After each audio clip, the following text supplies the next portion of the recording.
Mir in dobro, sem sestra Iva Horvat, frančiškanka Marijina misionarka, sem v misijonih v Indoneziji.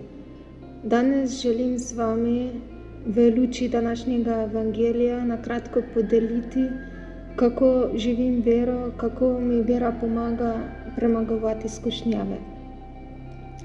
Zame vera preprosto pomeni hoditi po poti z Jezusom.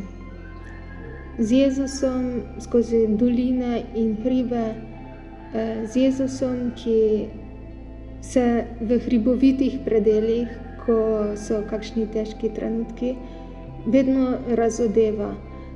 Razodeva svojo brezpogojno ljubezen, daje milosti spoznavanja njega. Ja, to so lepi trenutki, ki dajejo moč v trenutkih, ko sem v dolini, ko se življenje zdi monotono, ko je morda brez smisla, in to mi daje moč, da vztrajno grem naprej po poti z njim. To je zame živeti vero, da verjamem, da je Jezus vedno z menoj, tudi takrat, ko se pojavijo dvomi in skušnjave. V današnjem evangeliju je zapisano, da je Jezus bil med zvermi in angeli so me stregli. Ja, tudi sama doživljam in izkušam, da je v mojem življenju prisotno Božje delovanje kot angeli, ki strežejo.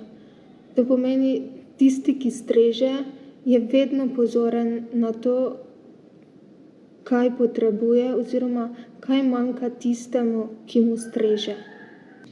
Večkrat izkušam, da ko zvesto nadaljujem svojo pot v vsakdanjem življenju, Bog sam pristopa in me razveseljuje s svojimi drobnimi pozornostmi, ker ve, kaj potrebujem, po čem hrepenim.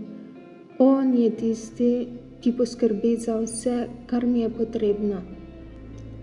So pa tudi v življenju skušnjave in zveri, med katerimi živimo, ki odvračajo pogled od dobrega, pogled od Jezusa.